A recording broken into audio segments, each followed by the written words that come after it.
Thieves starting on the defensive side. I do like the switch from Steels. For a while, we saw Steel playing as Killjoy on this map, and I just didn't feel like it really worked. I felt like Cypher was much more versatile on the map, so we've since seen him swap away from going to that dedicated KJ role. It is really good on the retake, but outside of that, it was kind of a one-trick pony on that A retake where you can kind of push them all over towards long into that corner. It looks like it's going to be a play towards A early on. You've got quite a bit of bodies built up on long, starting to force the fight. You've got two players here for the defense. Dicey may have been spotted trying to get around the corner, but it's Sean to pick up the kill onto Asuna. That's his counterpart on the other side, and now they're wrapping. And they've got to get Dicey out of this position. The tailwind to escape, but it's not fast enough. Can't get into the sewers quickly. And the spike will go down here for Gen.G. Yeah, and unfortunately, things not going even, and Hiko taking so much damage on the way out there as well. So that 3v4 doesn't necessarily feel like that unless Hiko can find himself a solid angle. And with the spike planted, everybody proper on this site for Gen.G. Drone gonna try and find some information. Went lower on HP, but he's got the stinger in hand, and it's the fall damage to actually find the kill onto Steel. Now it's all down to that low HP Hiko win to close it out, and Gen.G looking pretty solid here in that first round. You saw it coming. As soon as he leaps out, that peek comes through, and he just tries to turn backwards to catch players in hell as he lands, but gets sprayed away enough that his ankles break on impact. It's a nice round for Gen.G to pick up the win. 3 assists for Kusta, by the way, there in the pistol round. Now, here's the interesting thing. A lot of people have been mentioning this in the chat. This is on the previous patch, so the stinger is pre-nerf. Even as someone who's played against it post-nerf, I gotta say, it's still pretty strong, and I would expect we'll still see a lot of it. But you're gonna see this pretty much all tournament long here for this second closed qualifier. You're going to see that stinger force up, and it's become so incredibly powerful and difficult to deal with. The early game economy right now in Valorant is so bizarre. We see a lot of these force buys back and forth, multiple rounds traded. The pistol round is not a guarantee for the rounds that follow. Cam not going to find the tag, but has the info, and I'm glad you brought that up because that was my next point, right? The stingers, the frenzy still only being that 400 credits as well. So you're seeing players with a bit extra utility or even quite possibly those light shields. And I mean, talking the early eco in these force rounds that worked so well, that was kind of a game, or Valorant was kind of the game that crushed the thrifty or the eco rounds, right? Because of what you have in your utility, your nades, your ultimates, your knives. So obviously that stinger and frenzy make things a bit harder. Ooh. And again, Gen.G here on Haven. There's a nice flank there. Flash come out. It's a slow play towards A, and Steel actually gonna head the opposite direction. They're still holding it down on the site, and Dicey's able to find 2 here, trying to battle back and knot us up at 1, and the A site is not free. The bouncer is at the door. It's all up to Mikael, and he's able to find 2, clear it out, but Nitro with the classic to close it out. It's exactly what we were talking about, right? The potency of the stinger. It's so incredibly difficult to deal with. So you can win that pistol and easily lose the round that follows, and it happens far too often. And I'm not surprised here that we're going to see more force. So they're going to go back to the stingers. This is that early game economy. It's a brawl early on to try to gain control, and we're going to see a back and forth battle in a lot of these games until we come to a conclusion here in this second qualifier. And I feel like that's going to be a thing for a while here in Valorant as people start to figure out how to deal with this close range SMG, whether it's pre-nerf, post-nerf, it doesn't seem to matter. It's still just so difficult, especially when you've got weapons like the Bucky as well. That thing is honestly such a pain. So from the corner, we see some damage come down onto Huynh, who sneaks his way into Garage. Has to be careful as Steel is on the other side of dark cover with an Ares. There's flashes coming through as they push on to B, and they're trying to push that fight towards the backside of C. They now have to deal with Steel, who's currently over inside the window, and he's able to actually pick up 2. Now the knives come out from Dicey as well, and everything is falling apart here, but it's back to even strength. Make it now a 2-on-1. It's Kusta on the C site, and he's got a crossfire to deal with. One with the knives, one with the weapon. The cage goes down perfectly. The flash is going to come through here. The peek actually followed up, but no. Kusta's still not spotted. Spike is still in control of 100 Thieves as well. And this is just so dicey. It's Asuna to find the last kill. There was so much time on the clock. I thought Kusta would have been able to make a play elsewhere, but he challenges the Phoenix, and Asuna comes out on top. But what a roller coaster of emotions. You know, we're going to see another force buy come in here as well from Gen.G off the back of that. They know that they broke 100 Thieves pretty badly, bringing it down to one person. So we should see the Stingers come through. It's actually not as much force as I expected. So I would have expected to see them spend a little bit more. But they took a look at that economy coming in for 100 Thieves, and they realized there was going to be rifles on board. Get out of my way. So they did, to be fair. 100 Thieves came into that with a lot of weapons from the previous round. So their money had built up a little bit. So me just misremembering the results of that. Game on with the nice shots from the Sheriff. The knives are out as well for Hwin, who dashes past the tripwire. There's one hiding inside. It's going to be Steel. And that cage, unfortunately, not made of steel. It allows Hwin to get right inside with those knives, point-blank range. Now, Asuna does at least pick up one kill, but it's a 4-on-3, and the numbers are in favor of Gen.G. And what an upgrade there, and Odin now in the hands on that site as the run it backs are going to be traded in this round. Mikhail trying to do whatever he can, trying to spray through the box. Dicey full HP is going to get dinked on the way out on the Molotov, keeping Sean at bay. A flash around the corner, and there's the Odin that we spoke about. It's Mikhail with the upgrade and the 3K. Gotta love the Odin.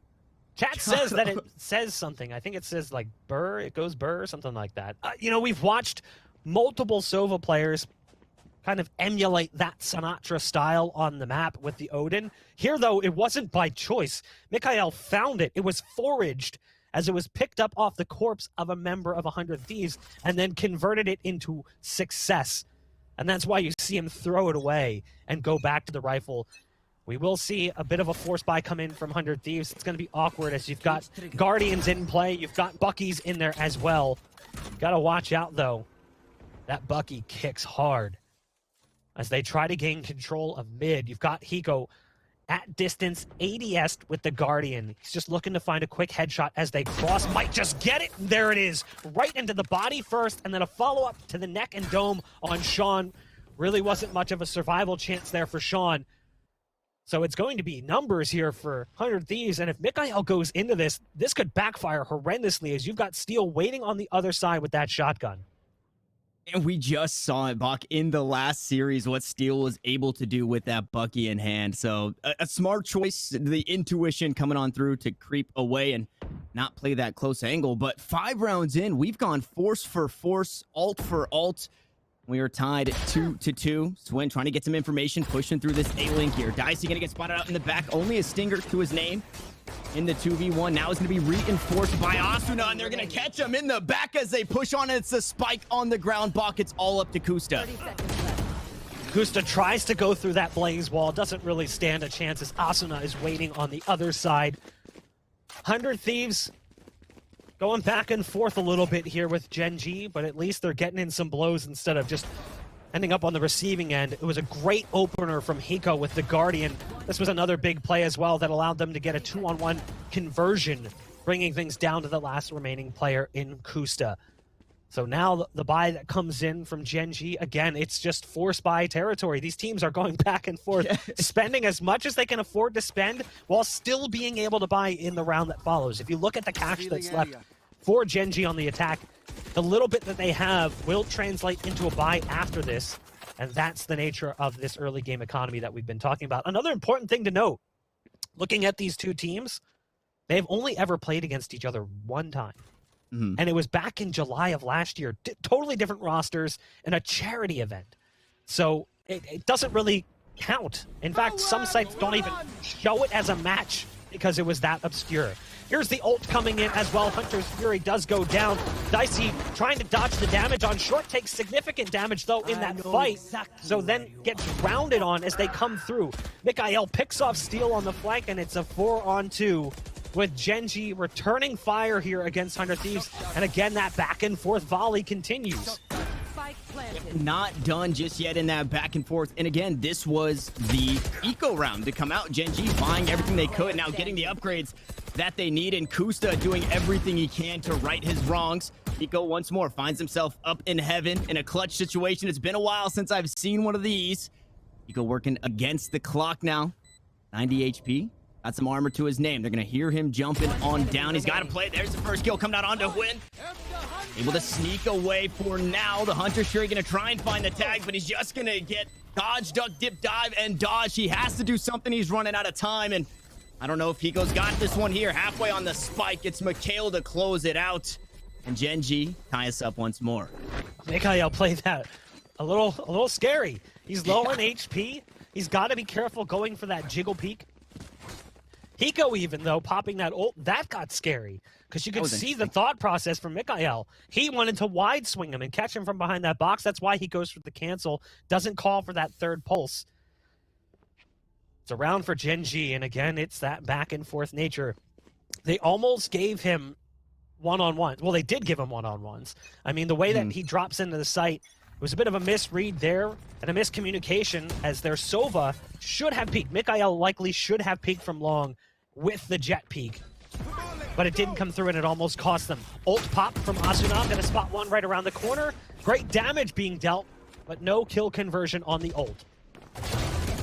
Yeah, a favorable trade, and in Garage, another favorable trade here as it was an ult for some HP and a kill for kill over towards this C site. Now, this is not what I was expecting as Nitro takes down Guimond, and unfortunately, to be locked down inside. No, able to find another kill on the way out, and Nitro has been on fire since his return, and it doesn't stop here on Haven, but Kusta finds the lurker with a lurk of his own. I like this play from Kusta as well. He gets far away and dodges a knife too as he jumps up into the window. Now the dart was in Hwin. He has to be careful as there's players already moving out onto the site. There's the tailwind and the updraft from Dicey. Smoke's gonna go down on the spike. He knows that his target is at least a decent distance away, so he initially sticks it, pulls off after getting it halfway. It's now up to Kusta to try and stop this one, and he's not gonna get there in time. Dicey just picks an off angle, sticks the defuse, and that's a round stolen away a bit by 100 Thieves. Bach, when do we get a chance to breathe?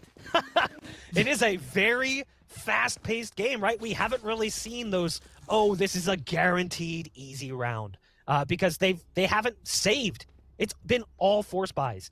You know, even when their money was tight, they were still able to get at least a couple of stingers into the mix, but they'd get 2 or 3 stingers and a rifle or 2. No ops yet, but I don't actually want to see that. I kind of want to just see this rifle play continue. Yeah, oh! Asuna finds the kill, Win popped the blades, went up top, off the top ropes, but Asuna had the RKO in return.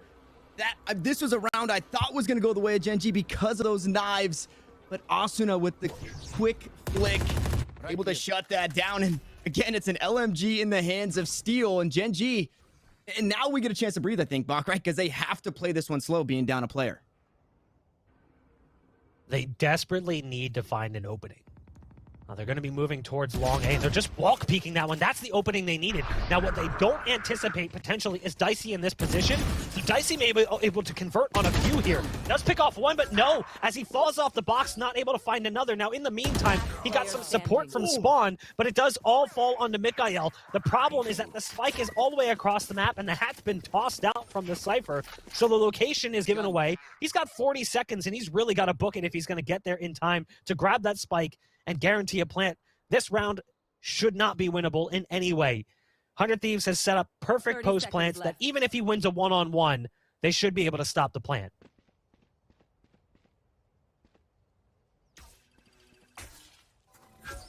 Dart goes through. He's going to spot him out. The shots come from Heaven, and Hiko able to swing and find a 3K, and that was almost the inverse of what we saw previously on that A site in the clutch. And something that I keep wanting to go back to, but it's Gen.G not utilizing all the time they have. Now, obviously in that round, things get a little awkward, but it jumps me back to a few rounds ago. 2 times Kusta had a whole lot of time to work with, and instead almost tries to brute force a way in to either go for a kill or to run through the blaze wall and pick up the spike and not necessarily play that slow style. And obviously, Kusta still working his way into the Valorant scene coming over from CSGO, but it's something that really feels that these clutches are really make or break in this series with it being so close. So I'm hoping that they start to breathe a little bit, because although hard to do, you know, you're playing against a Titan in 100 Thieves, but Gen.G just need to go back to the Gen.G ways. And now that the A hit isn't working,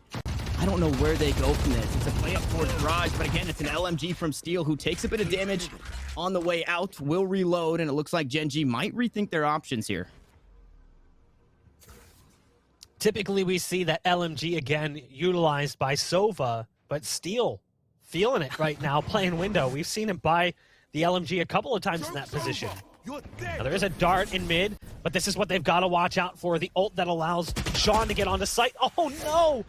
He was going to molly inside that cyber cage. He thought that there could be a player hiding there because they've done that before. And instead, the ult doesn't produce anything. So there's no space gained, which means they're likely going to back off of this and rotate out and play towards another site, hoping that they pulled resources away, especially with Kusta being in this position. Didn't even see him on the minimap. He's able to get into this spot, guarantee A site control. It's surprising that we haven't seen more resources dedicate there so quickly, because they're getting down to now 17 seconds as they go for the plant, but there is time as they dedicate it.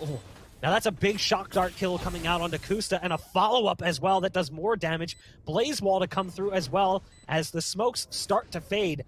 This is scary right now for Gen.G, as 100 Thieves will be able to retake pretty easily with what's left here for Gen.G.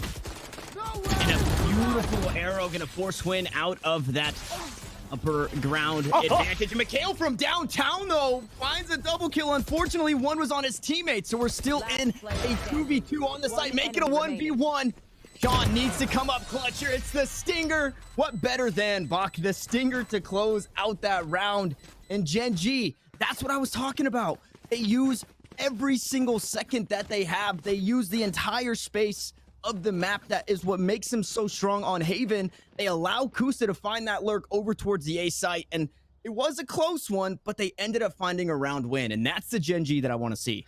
And that can be a blessing and a curse playstyle. We've seen that from other teams where they let the clock tick down almost too low. One that stands out to me is the more recent T1 roster. They are very, very methodical, almost to a flaw, coming down to like 10 seconds when they finally get onto the site. And we've seen takes like that with 100 Thieves as well. But Gen.G play that clock slowly, and they leave themselves just enough time to switch back across. It was the lurk from Kusta that set it all up. Here, though, it'll be Guimon who picks up an early kill, giving Gen.G an advantage. Sean is still holding it. Oh, almost.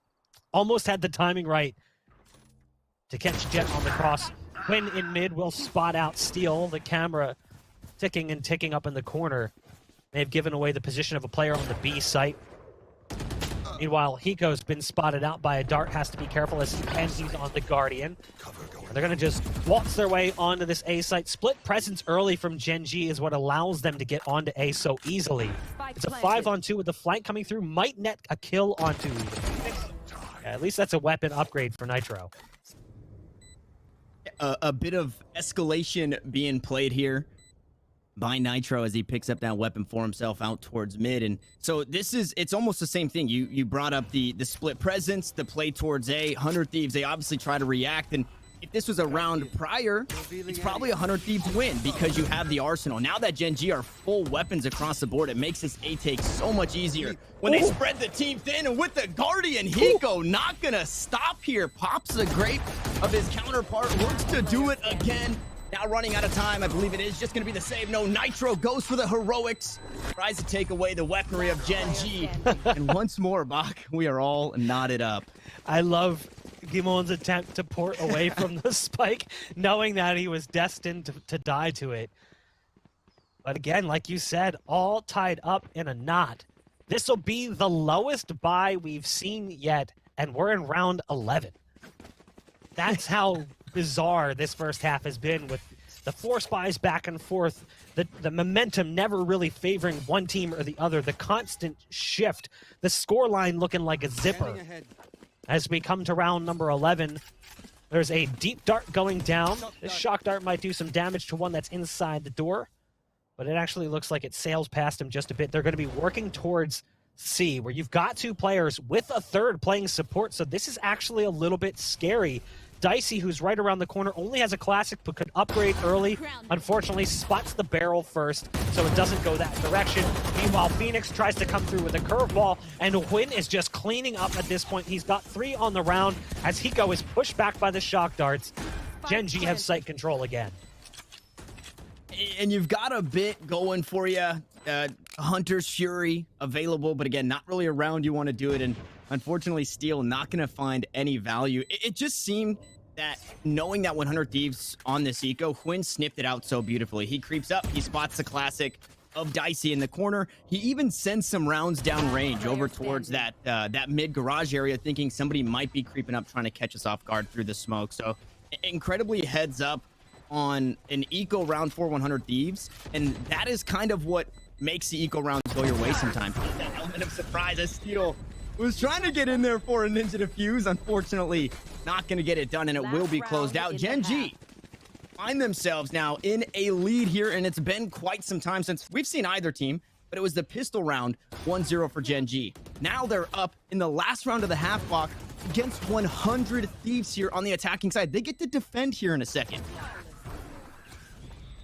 And again, just want to highlight the fact that that was the first quote-unquote save. It was pistol armors. There was maybe a shotgun in there, and I think maybe one SMG. So there was still some money spent, excuse me, but not as much as we'd seen in previous rounds. This is the first round we have an op purchase. It's the last round of the first half. That's just absurd, the way that this game has been paced thus far. And you've got an aggressive play. You're going to see the op picked up actually on both sides. So it's a game of chicken right now between the Jets. Who will peak first? You can actually just look at the vision cones over on C, and it's just a matter of time before one of them finally gets bored and changes position. And in this staring contest, it's going to be Dicey who wins. Quinn decides to back off and starts working towards A with the rest of the team. You've still got a lurk coming through from Soba, who's on the other side of the door, sitting inside the smoke. There's an owl drone going in, trying to keep them glued and committed to this C site, trying to keep them honest. As you've only got one player playing defense, look at the cam. It's the high cam that should spot out everything. Now that they're moving in, they're able to spot them out. Asuna goes for the ult pop. Running back doesn't really produce the success you'd hope for. Quinn gets spotted by the tripwire and dies. That's the ult going away as well. 30 seconds left. Does not feel great there to have those knives down. Operator also taken out. So is Kusta. Hiko gonna find that kill, but the imposter will fall as Asuna goes down almost immediately in response. A 3v2 though for 100 Thieves, and you have to plant the spike here if you're Gen.G. You're running out of time, and you know that the push is going to be coming. The dash out onto the side, and Hiko with the shock guard and Nitro to close it out. So Dicey's efforts rotate in all for naught as we're all knotted up at sixes.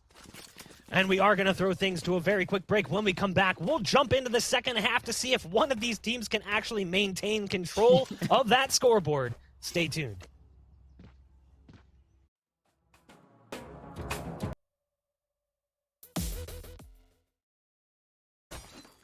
Whew, I had to kind of pat myself off there as I even got a little bit sweaty watching that first half play through.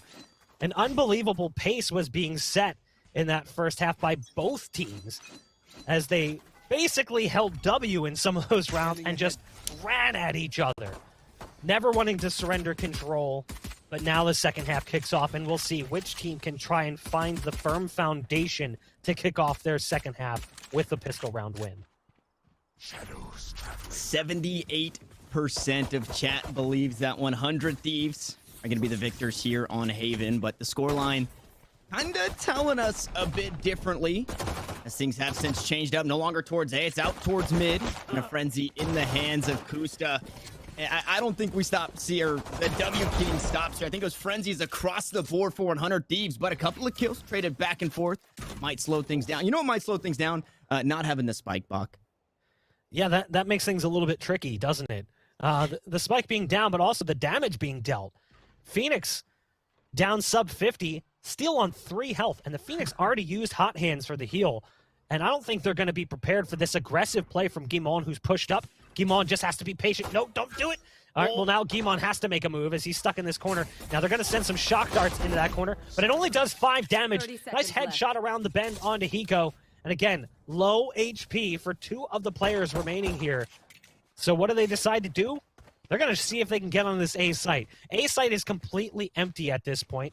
So Gen.G is going to have to play retake. Once Nitro takes out this tripwire, he'll be able to sneak onto the site, and he'll start pulling them 10 over. seconds left. But what can Steel do in the meantime? Look at Steel's lurk coming through window. Never mind. Steel can't do anything. He's 3 HP and he gets shot in the head.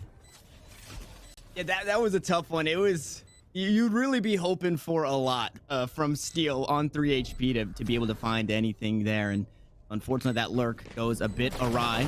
Zasuna looking to peek up the back end of the paranoia, but unfortunately, Kusta is there to help his teammate out. And it's all up to Nitro, who's been pretty solid in the multi-kill category, able to find one, not the second. Gen.G gonna grab yet another pistol round here on Haven, and yet another lead. I know some people will probably look at that play and doubt that it made sense, but they needed to get some semblance of control of the site. They didn't really have any good positioning, and because they had players coming from both angles, they had to make a move. So they went for the paranoia, hoping that Asuna might be able to get 1 or maybe even 2 kills out of that if they're currently grouped up in Hall. And had it worked, all of a sudden that shifts and it becomes a 2-on-2 maybe, or even a 3-on-1, a little bit easier. You're trying to shift it a bit more in your favor. It's already heavily against you. Doesn't work, and ultimately Gen.G takes the pistol. We'll see the cage go down to allow them to get across. Cam will get taken down. The dart was in there first. You've got an aggressive play right now from Gen.G with Sean pushed all the way up around the corner. He's got Steel on the other side laying down tripwires. Asuna, who had pushed through, decides to back off, but it's actually Nitro picking off Kusta. Again, we saw this before. Gen.G did not fare well after winning the pistol. They struggled in the round that followed, and Steel's got a great off angle here to potentially catch one as they try to come through spawn. In full armor picked up on top of it all, so not opting into that. Sheriff is able to find 1 kill, is going to pop on out, and Win is there to trade it right back. So the 2v1 goes in favor of Gen.G, and this is, again, force on force just because of the state of the game right now. But what's more interesting is even the winning teams in the pistol rounds, they opt into these SMGs. They opt into Stingers a lot of the time. So we're seeing the impact that gun has as a whole. As now it's looking to be a quick hit over towards A. They have Win to worry about, but 33 HP isn't a whole lot to hold it down. It's going to be quite some time. No, he's actually blinded by the paranoia, but still finds a kill, and the rotates are still coming through. He needs help, and he needs it right now. Who better than Mikhail to close it out? That surely looked like a 100 Thieves round win, but Gen.G figure it out. These rounds, my goodness. You mentioned it. Like the Stingers coming in for the team that wins the pistol. They're facing off against an almost identical buy at times. But this time around, they stabilize. That's scary for 100 Thieves. That means an eco coming through and a big bonus round, potentially, for Gen.G. So they went to that force, and you can see the survival rate for Gen.G was high. That's why you still got a ton of Stingers in play. And if they can pick up the win here with a lot of bodies up as well, that will not bode well for 100 Thieves moving forward. It will allow Gen.G's wallets to balloon just a bit. But pistols, still incredibly powerful at times, put in the right hands. The Sheriff can be insane. Look at a player like A Proto, who's picked up incredible clutches with just a Sheriff. Now, the burst fire stinger from distance does result in an early ding shot for Hwin, but can't convert and finalize that kill, so it's just damage dealt to Steel. And you can see bodies starting to build up on A right now. It looks like they want to take advantage of that early damage that was dealt to the Jet, who was playing on A-side defense.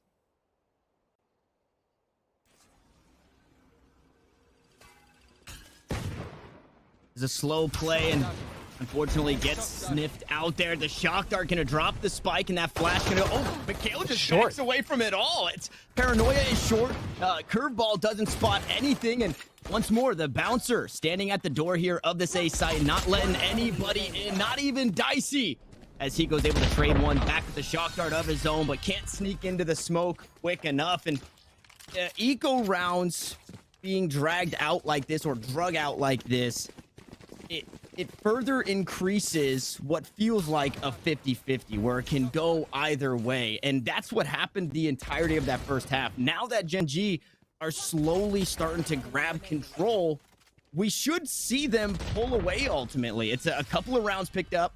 Now 6-9 the scoreline. Sure, it's rifles for 100 Thieves, but if you're Gen.G, in this very, very momentum-based game, I think you have a lot going your way. And Bach, 3 rounds into the second half, we've already got an operator. Yeah, when they took us 12 rounds in the first half to see an operator purchased at all, and it was both teams that had it in that scenario. By the way, chat, take a look at the scoreboard. Keck W's in the chat. It's your favorite number. As we see site get taken quite easily. Steel's going to be set up in mid. Oh, he was spotted. Or was he? I thought for sure they saw him, and they did. Okay, so that's actually a big conversion. That's the SMG pickup for Gimon. Asuna actually uses the ult and walks through into garage. What they're not anticipating is a second player behind him. So that's actually really well set up. The dart will go in, and there's ults being popped on both sides. Sean's just going to charge in. Doesn't seem to care. The run it back works out nicely for Sean. And we're now in a 3-on-2. Spamming towards the spike, but there's no one currently on it. You've still got Dicey inside. Short Hot Hands goes down to try and slow him down. Curveball around the corner as well. They tap the spike again one more time, but it's all down to Gimon. Great damage coming out from Dicey, who finds 4 on the round. What a huge round from Dicey there, and that round in itself felt like the entire first half. It was so crazy. It was back and forth on the ults to use out, and I think the bigger differences, or what felt like the bigger differences, Asuna used his ultimate kind of like a recon drone or one of the like Sky Seekers, having somebody play right behind it just to trade it out. Sean was able to pick up a couple of kills with his, but it just was not enough. And this is what you need to have for 100 Thieves. As an organization, as a fan, as a roster, you need to start having your Diceys, your Asunas, your really star players start to show up. And there it is again. Dicey to find the first, Asuna to find the second.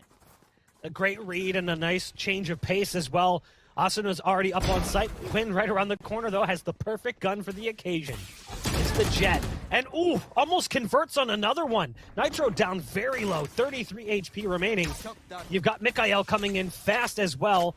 Now there's going to be an owl drone to try to get some information on the site. Mikael's going to try and dodge that one. Actually just opts to take it down. Curveball around the corner. Steals and Sewers. It's a 2-on-2 despite the early lead advantage that we saw for 100 Thieves. They're trying to get back out there and grab the spike. Steel picks it up, uses the cyber cage to get away as well. And that's a great move. That allows them to get off this A site, and they're going to start rotating out. Once they spot that the spike's been hijacked and stolen away, they'll know it's going to be heading somewhere else, but they don't want to change positions, opting to play instead for the retake. That's going to be a tough one, as they're already on the C site going for that plan. 30 seconds left.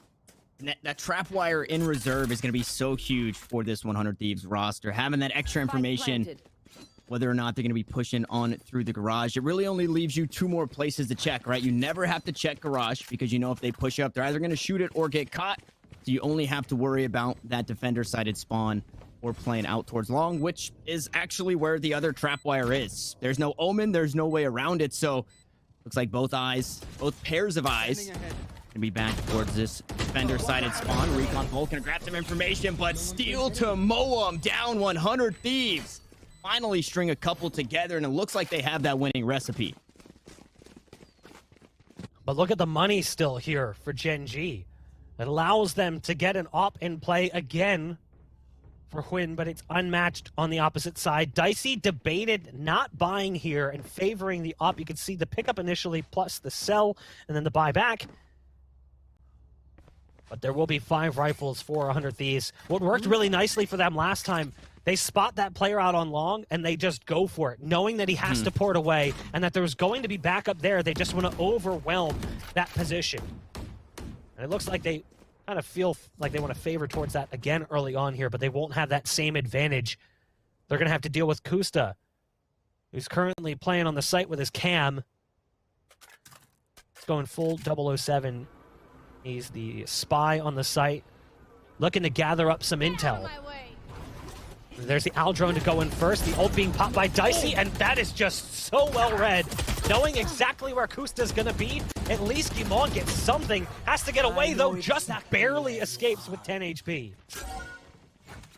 Very low, and that's kind of best case scenario in this instance, being able to sneak away there and not dying.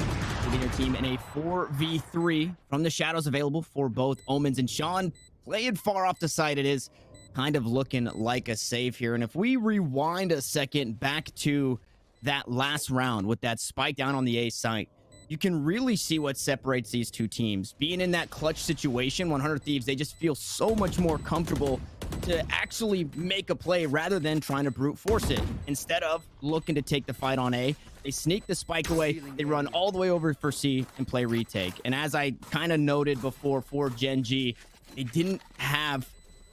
Nobody was making that call to say, hey, let's play the long game. You have 50 seconds to work with. Let's use all of it. And now we're all knotted up. It's a bit slower in this one. It has been a little bit of a back and forth. And I like the idea or the reasoning that you had pointed out. I thought Dicey was going to hang on to those knives for another save round, but uses in that one. Him and Asuna open things up once more onto that A site. And it feels like 100 Thieves, like I said in the last round, back to their winning ways. They have that winning recipe, firing on all cylinders, and a lot of it is on the back end of those duelists. That's what this team needs. And Gen.G likes to play slow. So you don't necessarily have to play slow. Let your zoomers zoom onto the site, right? Let them take charge, do their thing, because that's what's going to work here. And I would imagine we see it again. Spike is down on the ground, but everybody pushing on the C side here, Bach. I love this play again from 100 Thieves, just getting aggressive, flying out onto the site. And the timing off the peak of the owl drone, forcing the op out of position, knowing that that is their window, their avenue, their opportunity. Look at the damage being dealt, though, through the box. As they go for the plant stuck in the back corner, they have to be careful as those shots have been pretty close to on the mark. But he plays it on an off angle, so he's not able to line that up. And it'll be a 5-on-5 post plant with good damage dealt here to some of the members of 100 Thieves. You do have a port coming in from Nitro. That's going to get canceled. You've got a lot of bodies built up in spawn right now. Asuna has to go big from this position. An updraft over top of the smoke does get them some intel as they start to fly through. That's Kusta to pick off Asuna. That means they've lost control of Garage. They have to be so careful as Kusta gets another one. Demon now currently up on top of the site. And just like that, Gen.G's made it. Steel's on the flank, but they throw out the hat. They've got that position. They know where it's at. And because of that off-angle position of the spike behind the box, Steel can't quite line it up. So it's double digits for Gen.G on a fantastic 5-on-5 retake with 4 players surviving. And the calms there, again, you have to try and find the calm in the storm to say, hey, I planted in that off angle, and it didn't seem like anybody was able to relay that over to Steel. And playing the slow game for Steel, it doesn't pay off once more. What we're seeing, we saw it in that round, literally broken into 2. You have 100 Thieves playing fast here, and you have Steel playing slow there. And unfortunately, the play over there just didn't pay off to find anything. He had crept all the way up through B, and it was just a little too late. The lurk not really paying off. Obviously, that's what you expect from your Cypher.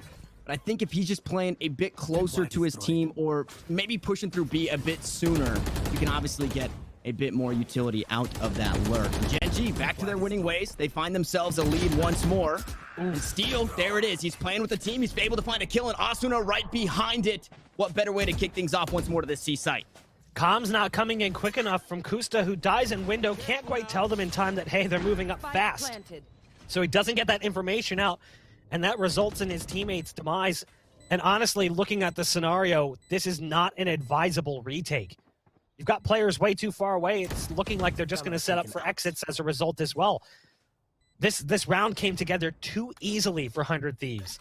Even though they botched the Owl drone coming up initially, not landing the dart that would maybe force the Omen out of position, they still managed to make it through, and a large part of that is what they were able to do in Garage. Kusta had fantastic timing, sneaking back up into a dark cover that was in window, but then gets moved out of position because of Hot Hands that comes into the corner. And rather than fall off and play towards stairs, tell Gimon they're moving through, he tries to take that fight knowing that he wants to help out his teammate. It's an understandable play, but loses in the battle against Steel, his Cypher counterpart. So now, again, we are back at a tie score. 10-10, 100 Thieves and Gen.G, neither one willing to surrender scoreboard control. And it's a 1-for-1, a 2-for-2 here. We go 3-for-3 in the start of this second half. Now back to that 1-to-1 ways. If you're Gen.G, you cannot afford to give up 2 more, obviously, so you need to be able to reel this one back in. They have the economy to do it, Bach, but going into that next round, only a couple members can really buy. So this one going to be important, and Dicey finding that kill is just as. John's able to trade one back onto Steel, and Asuna looking to play aggressive, gonna get tagged out by the trap wire. Curveball coming on through. Nitro playing the off angle out towards A. Is able to open things up. And 100 Thieves back in the driver's seat. Oh, look at this lurk from Kusta, though. Kusta, he goes the wrong direction, but he'll be able to get this intel that they're not mid. So he'll be able to call this out. But unfortunately, if he had gone the other direction, might have had a better lurk.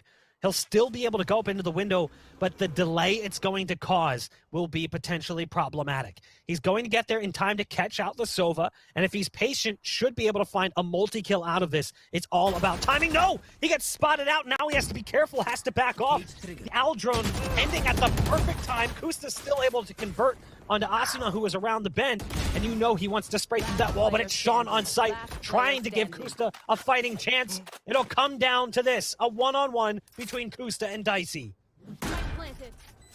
Dicey at full health, 1 kill away from the Blades as well, so picking this one up could feel nice for the next round, and Kusta had been struggling on defense, or on offense, excuse me, to find these clutches. Now needs to do it on the defending end.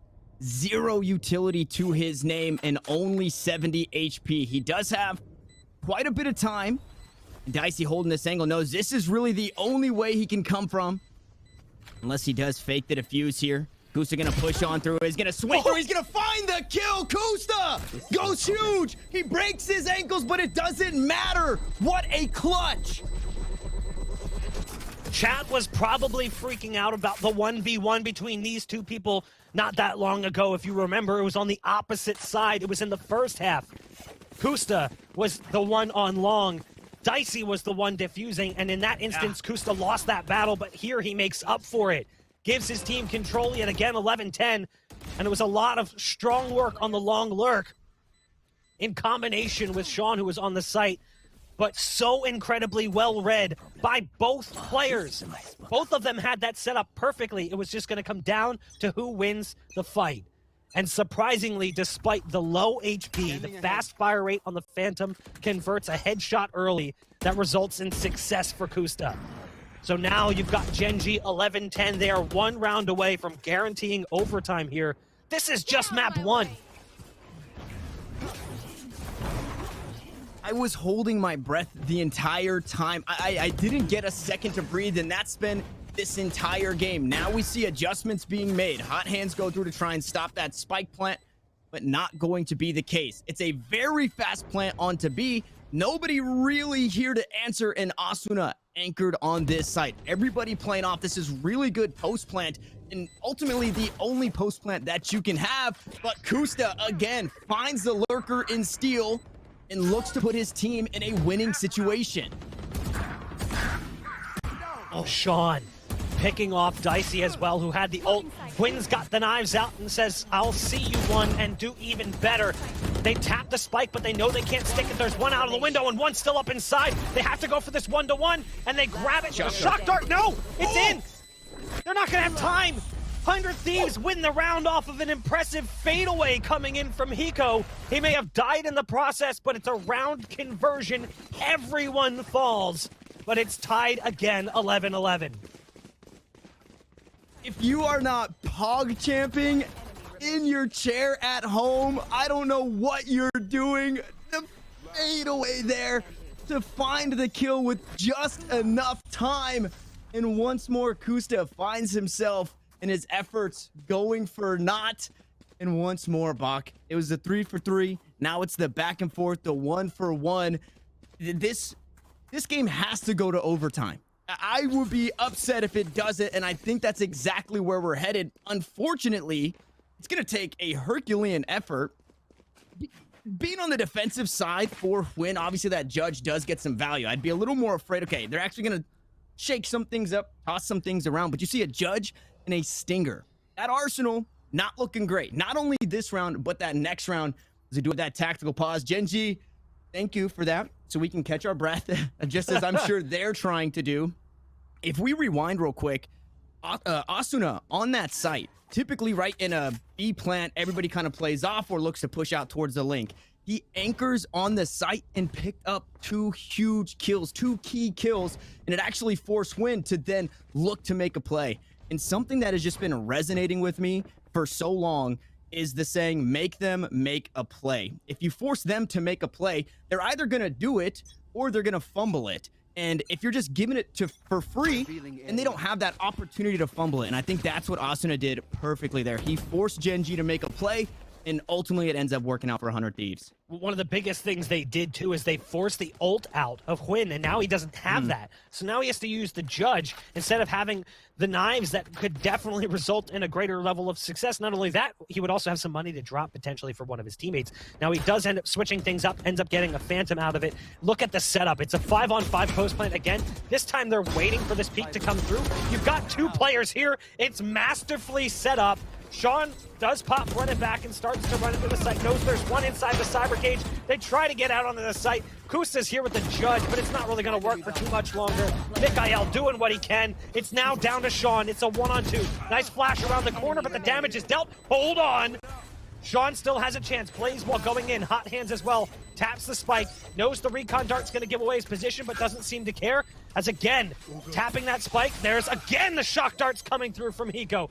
Hiko's also got the ult, but he's just going to go for the peak, potentially halfway. Doesn't matter. 12 rounds for 100 Thieves.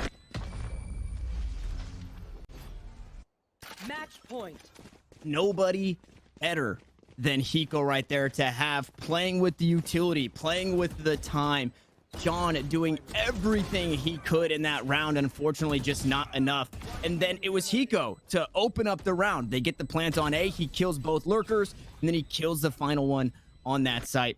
And that is a huge heads up play, reading Gen.G the entire game, knowing that they're putting at least one on the lurk. Hiko is ready for it. They put two over towards sewers, and he picks up both lurkers in that one, and it completely enables that play. If that player dies, or if Hiko dies there, he's obviously not alive to play towards long, to clutch at the end there, and that's a round going over to Gen.G. Now 100 Thieves, backs against the wall. They've kind of been stumbling over their footsteps, and I think everybody would feel that way based on how the pace of this game has been. But their match point, they can close it out right here, and it's the lower bracket. So nothing more important here, I believe, for this franchise to be able to get not only a win here, but to continue winning on through. Hiko again with that big clutch too. Yeah. Proving that he's not washed. The Boomer Bones still got some skill left in them. There's the ult from Nitro to get into hell. They know the site is clear, but it's the last round, so you might as well use that ult and charge in. The spike's been dropped on the site so they can guarantee spike placement out of this. Asuna actually does a little bit of damage getting around on the backside of this play. There's Dicey, though, picking off Kusta. They do have Hunter's Fury, and Mikael is hoping that maybe he'll be able to spot one out, but instead, it's Hiko sending it out the other direction. We will see the return fire come in from Gen.G as well, as the pulses allow them to get some space onto the site.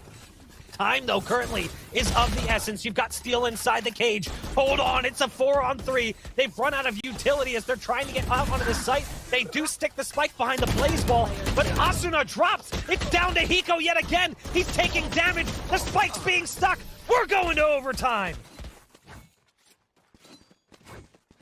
We are going to overtime, and I don't think any other finish would have done this series justice. Both of these teams showing how much they want it, and this series being one of the more important series that are showing us the gap that is closing in Valorant as a whole. The big picture that is playing out in this game on Haven, 12-12. It's 100 Thieves, your first strike grand finalists, your winners. And Gen.G battling it out here. It's going to be the glass cannon operator on the defensive end for Dicey. And we haven't seen a whole lot of op play. There's not only has there only been a couple of rounds with an op, but even when an op is bought, it seems to flounder a little bit. This is going to be huge. We see it played over towards B. They're not giving up anything for free. And it's actually an aggressive stance basically across the board. Steel creeping up towards down A long. Will be on the flank. Gen.G, though, looking to play things nice and quick, and there's the op shot that you needed if you're 100 Thieves. Nitro is here to back him up. The spray will come through, and Hiko finds another Gen.G. Down to their last two, down to their last one, as it's all up to Hwyn in a 1v4. Quinn at least finds 1 kill, but look at the damage dealt. And there's 3 players waiting on the other side. Actually, 2 on site. 1 has now shifted away, and Dicey's got the lineup. You know, Dicey and the Op didn't see a whole lot of it throughout this game, but we get it when it matters most. You've got Gen.G now switching over to the other side, backs against the wall yet again, but we've seen them fight from this position before. Quinn has a decision to make.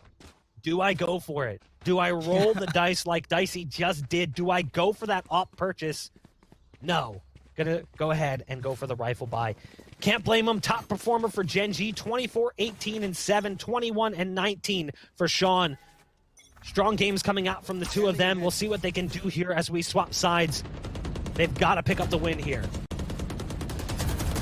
Gonna recon both to get the information, when to find one, but no, 2 traded back immediately. Dicey trying to secure things here for 100 Thieves. Heaps of damage traded back and forth. Dicey walks out not unscathed. Who better than on the flank is able to find 3? And Sean from downtown gonna take us to double OT.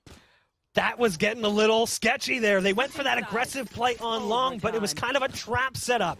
While they were making all of that ground up on long, they forced them into fight. They wanted to take that fight because they thought if we can get these early kills, then we can either rotate out or overwhelm the site. But Kusta, on that slow play up C-long, catches them on the rotate and somehow nets 3 kills out of that exchange and holds them long enough that the remaining players can peek up from A-long. So again, around and around we go. It's not all that uncommon. I feel like we almost never see overtime end in the first overtime, and it would almost be a disservice to the game if that were to happen here. There's the shot coming out from Dicey again, who goes straight to the Op purchase, leaving him a little bit hamstrung on the round when it comes to his utility, and obviously lacking that armor as well. Just about anything these Phantom players from downtown find an easy 1-tap. The operator shot out towards mid too also gives that away. I think you assume that Dicey's going to be picking up the operator as a whole. This is very scary right now for 100 Thieves. The A play has worked for Gen.G more than it hasn't, and A is completely cleared. It's going to be the retake once more. It was a slow push. Now the spike looking to go down. So much utility to try and stop the rotates. And Steel just going to back away, wait for his team. We're in the 5v5 retake here, Bach. Yeah, this was a retake play, but what makes this that much more difficult is the fact that you don't have the ults available like you do in regulation. You might have 1 or 2 ults to help you get back onto the site. Now you're just relying on your utility, which again is somewhat limited because one of your players, Dicey, doesn't even have armor. He flies out over the top of the site. 100 Thieves is gaining fast ground onto the site, and again it's down to 1. They can't set up the post plants the way they need to. Oh man, it got a little scary there in the end as Gimon does find 4, but it doesn't matter. It's water under the bridge. 100 Thieves picks up the round, and again, they're in that pole position. 1 more round, and they take the first map. If it's Gen.G, we're going around again. Match point. Wow. That was, I mean, what a nice cherry on top there for the massacre on A site. Hiko just walks on through, picks up that last kill, able to grab the defuse, all calm, cool, and collected. And Gimon almost grabbing an ace in what feels like the most important round, right? It's been the defensive side that's obviously been coming out on top for the most part. So you pick up a win there on attack, moving over to defense, they'd probably be feeling really good. Now on this attacking side for 100 Thieves as we swap over, Win opts into the operator this time around, feeling aggressive, but takes so much damage. 60 HP on the Jet is all he's going to have to his name. And it's another posture over towards A for 100 Thieves. But with all the utility used, knowing that the operator is there, it would not surprise me if they choose to go elsewhere. I think they're trying to follow up with what they did in the previous round, looking for Kusta on an aggressive C play, but this time Kusta's not doing it. So Kusta's playing a little bit more passively, which is good because he's done that play quite a few times, and while it has worked, it's also quite risky. So there's a blaze wall on Hot Hands down, but a counter Hot Hands comes through to slow down the push, and that keeps 100 Thieves at bay for the time being. The problem is that you've got one player here Quinn, who's already low on HP, does go for that alt purchase. And again, we talked about this. Don't have any utility left after that. Doesn't even have the tailwind to utilize. This is a very risky peak. This is a make or break moment. Missed shot, tries to get away and can't. So ends up favoring a distant target instead of the one that was waiting right around the corner. Obviously had no idea that Steel was in that position. So we will find ourselves in a 4-on-4 retake on the A site. And this could be it. 100 Thieves getting that plant down. They only need to find this round win to close things out here on map 1. It's felt like such a long journey, and Steel, happy with the upgrade, finds a kill for himself, cuts the numbers down. Dicey is there. Mikhail was low. Now he was gone. And it's all up for a 2v4. Gimon not going to be good for 4 this time around. Who better than Steel? He creeps on up. He finds the 3K. And 100 Thieves will close it out in OT.